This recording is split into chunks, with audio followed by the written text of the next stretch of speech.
Train में भूतनी चुड़ैल Hindi story. एक आदमी ट्रेन में बैठा किसी का इंतजार कर रहा था। जगजीत पता नहीं ये कहाँ रह गई। तभी उसके मोबाइल पर मैसेज आता है, आई एम सॉरी जगजीत, पापा की अचानक से तबीयत खराब हो गई और उनको हॉस्पिटल में एडमिट करना पड़ा, मैं नहीं आ सकती, टाइम मिलने पर कॉल करूंगी। जगजीत, अरे यार, अब तो अकेले ही सफर करना पड़ेगा। उसने देखा कि उसके सामने वाली सीट जो अभी तक खाली पड़ी थी उस पर एक खूबसूरत औरत आकर बैठती है। उसने काले रंग की साड़ी पहनी हुई है और माथे पर एक काले रंग की बिंदी है। जगजीत, मौसम कितना बढ़िया है, हल्की बारिश भी शुरू हो चुकी है और अगर इसे बातें शुरू हो जाए तो सफर अच्छे से कटेगा। वो औरत अपने बैग की जीप खोलने की कोशिश करती है लेकिन उसे जीप नहीं खुलती। जगजीत, लाइए मैं आपकी हेल्प कर देता हूँ। जगजीत को वो औरत बैग दे देती है और वो उसकी जीप खोल देता है। औरत, शुक्रिया, पता नहीं कैसे जाम हो गई थी। जगजीत, वैसे आप कहाँ जा रही हैं? औरत, मैं आगरा जा रही हूँ मेरी बेस्ट फ्रेंड की शादी अटेंड करने। जगजीत, अरे वाह, मैं भी अपने दोस्त की वेडिंग अटेंड करने ही जा रहा हूँ, मैं दिल्ली तक जाऊंगा। औरत, चलो ठीक है, दिल्ली तक तो कोई है जिसे बातें करते सफर कट जाएगा। सुनकर जगजीत मुस्कुराता है। जगजीत, मेरा नाम जगजीत है और आपका? औरत, मैं डायन हूँ। सुनते ही जगजीत अचानक से डर गया।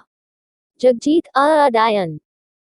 औरत, है आप तो डर ही गए, मैं तो मजा कर रही थी, मेरा नाम असल में वो अपने मुंह से हवा छोड़ता है, चैन की सांस लेता है। जगजीत, आपने तो मुझे डरा ही दिया था।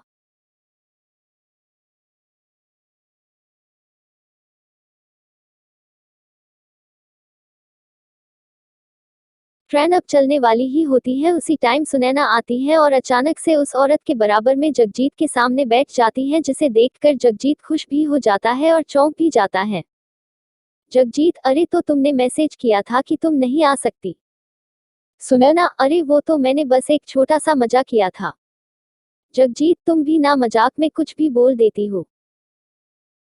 ट्रेन तेज रफ्तार से चलने लगती है। जगजीत ने उन दोनों का इंट्रोडक्शन करवाया और तीनों बातें करने लगे, तभी एक अधेड़ उम्र का आदमी आता है और चिल्लाकर कहता है, बूढ़ा आदमी, आज अमावस्या की रात है, आज की रात इस ट्रेन में डायन घूमती है, सब अपना ध्यान रखना, कहकर वो आगे चला जाता है। ट्रेन में बैठे सभी लोग एक दूसरे से कुछ ना कुछ बोलने लगते हैं।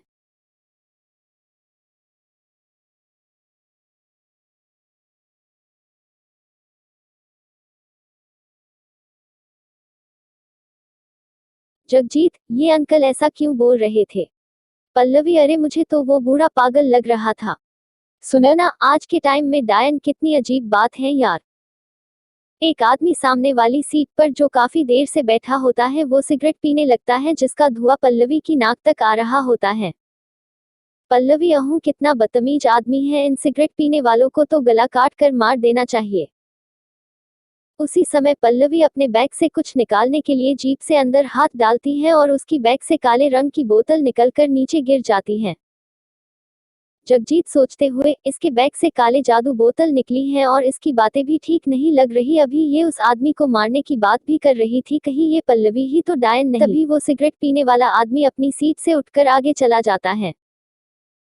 पल्लवी, अब एक्सक्यूज मी, मैं जरा अभी आती हूँ। सुनैना, मैं भी चलती हूँ, मुझे टॉयलेट जाना है।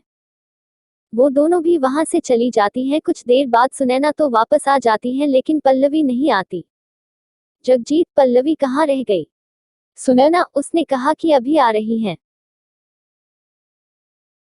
थोड़ी देर बाद पल्लवी भी वापस आ जाती है लेकिन वो आदमी नहीं लौटता। अब जगजीत अपनी जगह से उठता है और वो पीछे टॉयलेट तरफ जाता है। वो देखता है सिगरेट पीने वाला आदमी गेट के पास मरा पड़ा है। जगजीत चुपचाप टीटी के पास जाकर उसको सब कुछ बता देता है। तभी सामने से दरवाजे की तरफ पल्लवी आती नजर आती है।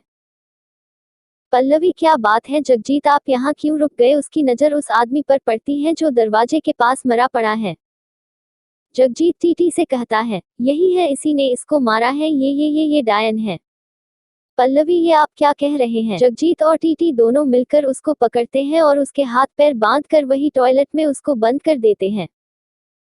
टीटी, इसके बारे में किसी को नहीं बताना वरना ट्रेन में भगदड़ मच जाएगी, अगले स्टेशन में हम इसको पुलिस के हवाले कर देंगे। जगजीत वापस सुनैना के पास जाकर उसको सब कुछ बता देता है।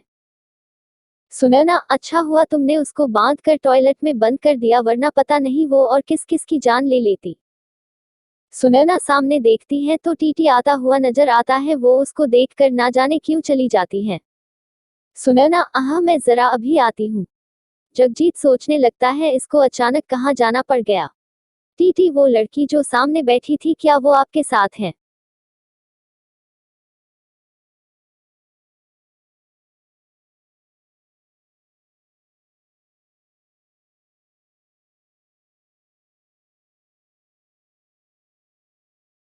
जगजीत, जी हाँ।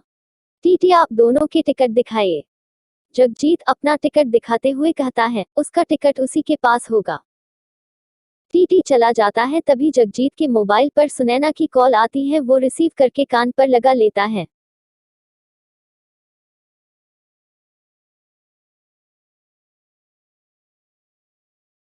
जगजीत, क्या हुआ सुनैना, तुम कहाँ रुक गई?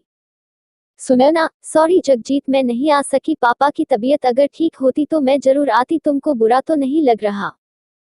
ये सुनकर जगजीत डर जाता है और उसका मोबाइल छुटकर नीचे गिर जाता है। जगजीत, अगर सुनैना घर पर तो मेरे साथ कौन है? वो सामने देखता है तो टीटी भी दिखाई नहीं देता। जगजीत मोबाइल उठाकर जल्दी से टॉयलेट की तरफ जाता है और पल्लवी के हाथ पैर खोलकर उसको आजाद कर देता है। पल्लवी, जो लड़की तुम्हारे साथ सफर कर रही है वही असली डायन है। मैंने इस ट्रेंड के बारे में बहुत कुछ सुना था, इसलिए मैं उसको मारने यहाँ आई थी। जगजीत, मुझसे गलती हो गई, वो मेरे दोस्त के रूप में आई थी, इसलिए मैं उसको पहचान नहीं सका। पल्लवी जगजीत के साथ सीट पर जाती है और अपने बैग से वही बोतल निकाल कर उसमें एक लाल धागा बांधती है और फिर वो दूसरे दरवाजे की तरफ जाते हैं, जहां पर उसको दिखाई देता है टीटी की गर्दन पर सुनैना अपने दांत गड़ाए खड़ी है और उसका खून पी रही है। उस टाइम वे डरावनी लग रही होती है और अपने असली रूप में आ जाती है। टीटी भी मर चुका था। जगजीत टीटी को उसे छुड़ाने की कोशिश करता है। डायन जगजीत में उलझ कर रह जाती है। मौका देखकर पल्लवी डायन के बाल खींचकर जितनी भी उसके हाथ में आते हैं उसको बोतल पर बांध देती है, फिर कोई मंत्र पढ़ती। पल्लवी, भाई साहब जल्दी से लाइटर दीजिए।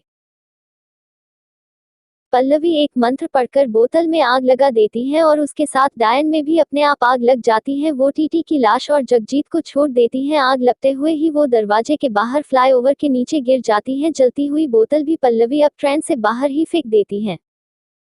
पल्लवी उसकी तरफ देखती है, हाँ मैं ठीक हूँ, अब आप दोनों को डरने की कोई जरूरत नहीं है, वो अब कभी इस ट्रेन में नहीं आएगी। उसके बाद सभी अपना सफर आराम से करते हैं और डायन का किस्सा हमेशा के लिए खत्म हो जाता है।